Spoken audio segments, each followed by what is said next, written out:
Nós já vamos para a palavra. Bora. Deuteronômio capítulo 21, do versículo 1 ao versículo 23, viu?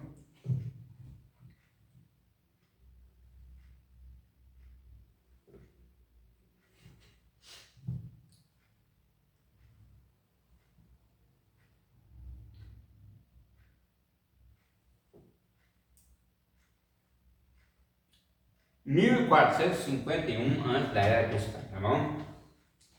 Esse acontecimento.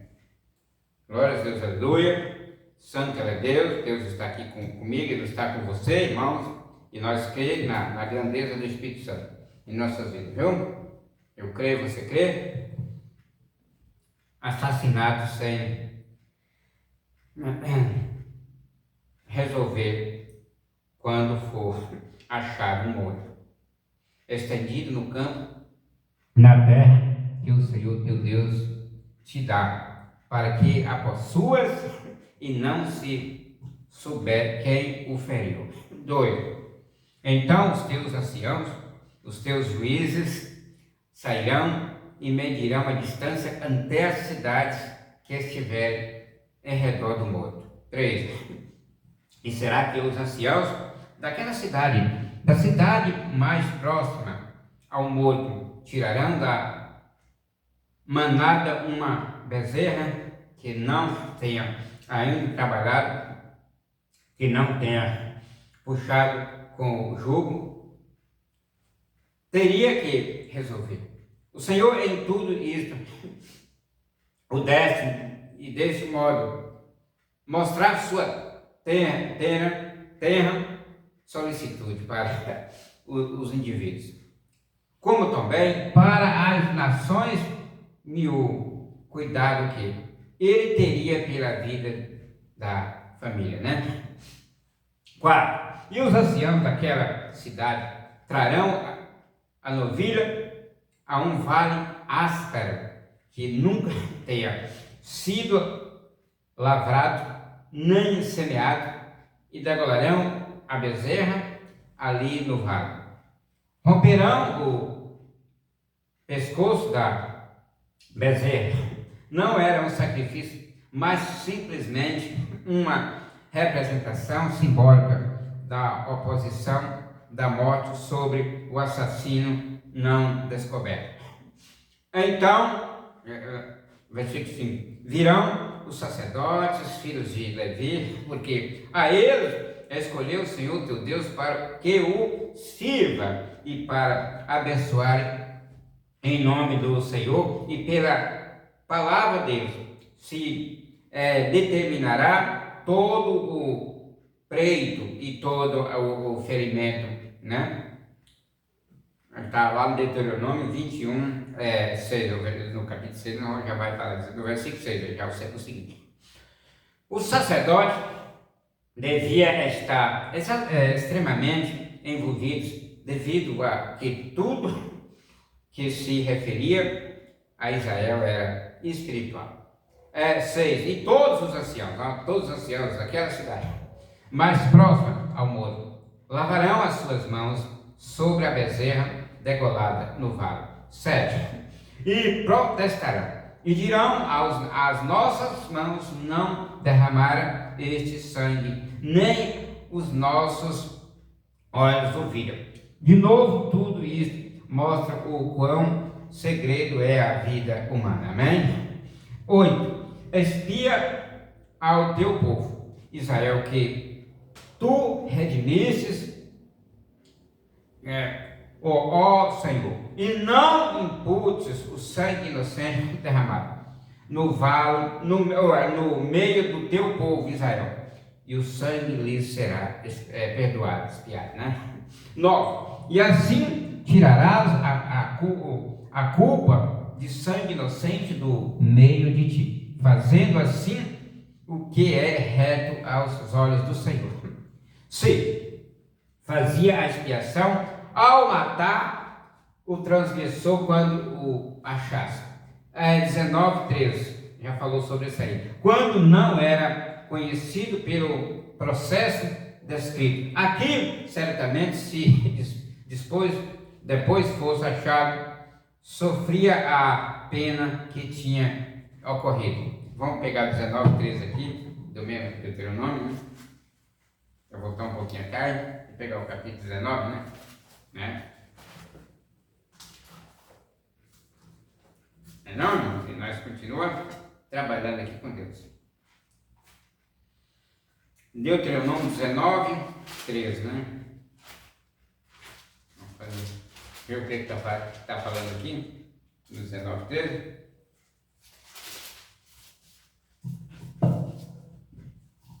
Glória a Deus, aleluia. 19:13. O teu olho, não, né? 19:13. O teu olho o não poupará, antes tirarás o sangue inocente de Israel, para que bem te suceda, né? O olho de Deus estava procurando esse cara que fez essa obra, né? 10. Quando saíres, a peleja contra os teus inimigos, e o Senhor teu Deus os entregar nas tuas mãos, e tu deles levares cativos. 11.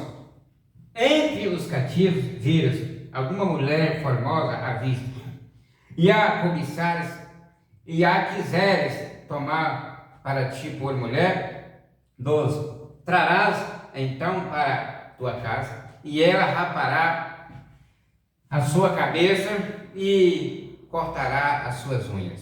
13.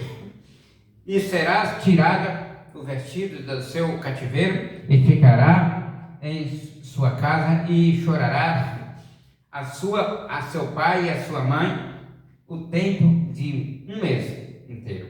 E depois te achegarás a ela, e tu serás o seu marido, e ela tua mulher. Todas essas coisas exigidas eram sinais de purificação, de separação do paganismo anterior, preparatório à recepção entre o povo de concerto do Senhor, né? Tinha que ter uma diferencial entre o povo pagão e o povo santo. 14. E será que, se não te agradares dela, e deixares em sua liberdade, e não as venderás por dinheiro, nem a terás como escrava, porquanto a tens afligido. A lei de Deus, como foi dada a Moisés, levava em conta até os sentimentos de uma jovem que tivesse sido desprezada, por assim dizer, e também lhe garantia o seu direito. Nessa época não havia lei no mundo que fosse tão justa e equitativa quanto a lei de Deus, amém? 15. Quando o homem tiver 2 mulheres, uma a quem ama e outra a quem aborrece, despreza, né? E a amada e a aborrecida lhe derem filhos, e o filho primogênito for da desprezada.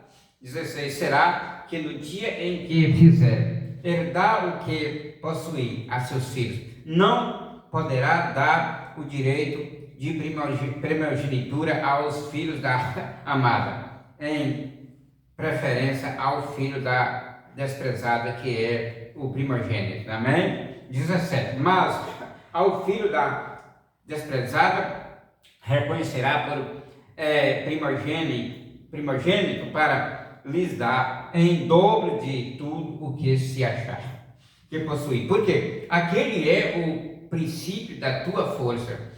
O direito da primogenitura é dele. O primogênito herdava o dobro de qualquer dos outros filhos, amém? Não importava que você fosse da amada ou da desprezada, o que nascesse primeiro era o primogênito, de quem dá seu filho primeiro. Então Deus não quebra direito. 18. Quando alguém tiver filho contumaz e rebelde, que não obedecer à voz de seu pai, à voz de sua mãe, E havendo-o castigado, não os obedecer, 19, então o seu pai e a sua mãe o tomarão e o conduzirão aos anciãos da sua cidade, à porta do lugar dele.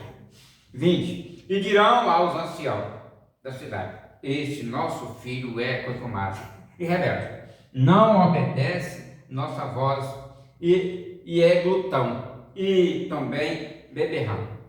21, então todos os homens da sua cidade o apedrejarão com pedras e morrerá. Assim tirará o mal do meio de ti, e todo o Israel ouvirá e temerá. A gulodice e a bebedeira eram considerados pelos hebreus como altamente criminal.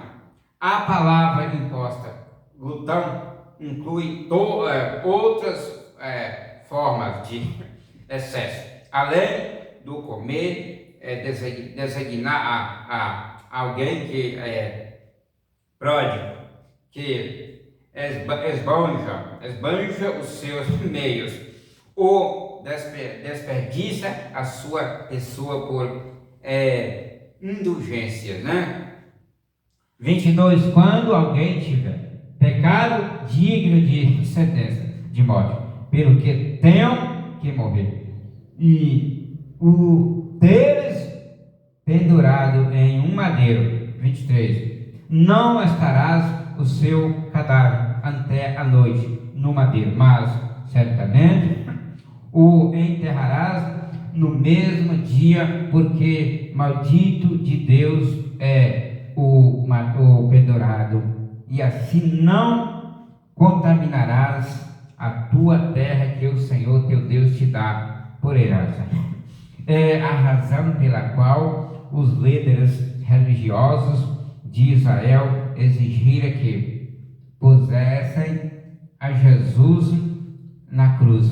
Eles sabiam que ao que colocasse no madeiro era amaldiçoado por Deus, e por isso raciocinaram que o povo logo acreditaria que se ele na realidade fosse o Messias, Deus nunca o permitiria que colocasse numa cruz. Eles fizeram astúcia. Eles não se davam conta que o Senhor havia predito e o evento da cruz 1500 anos antes, quanto a serpente de bronze na haste, Números 21, 8, 9, foi necessário que Jesus fosse à cruz para expiar todos os pecados da humanidade, ao menos para os que creem.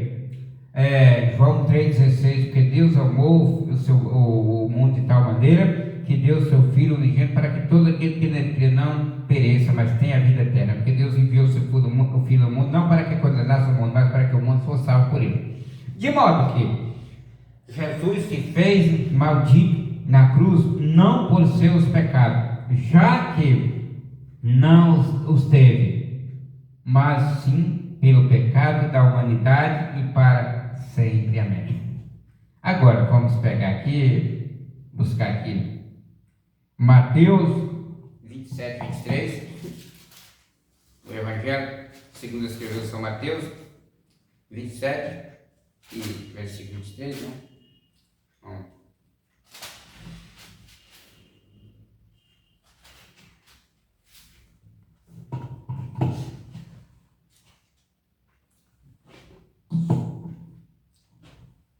O governador, porém, disse: mas que mal fez ele? E eles mais clamavam dizendo: seja crucificado, né? Agora, Números 21, né? 9, 8, 9.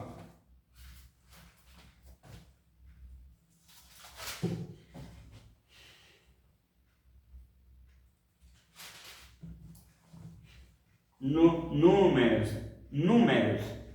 21, do 8 ao 9. 8 a 9.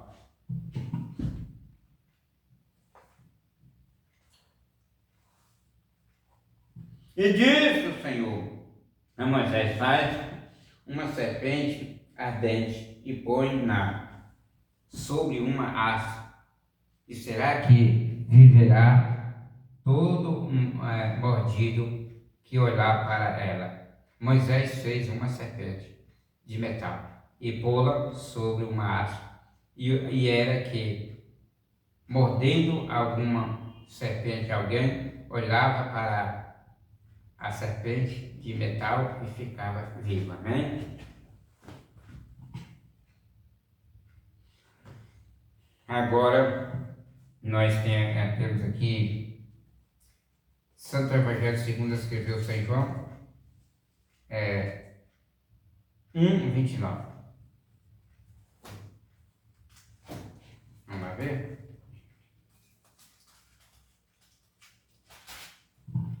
Glória a Deus. No dia seguinte, João viu a Jesus que vinha para ele e disse: eis o Cordeiro de Deus que tira o pecado do mundo. Ele era o Cordeiro. Cordeiro não tem pecado, né? Gálatas 3:13.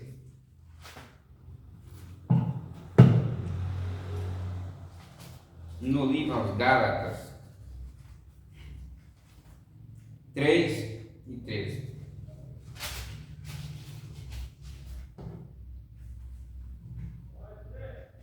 Cristo nos resgatou da maldição da lei, fazendo-se maldição por nós, porque está escrito: maldito todo aquele que for pendurado no madeiro. Amém? Aqui. Chegou o fim.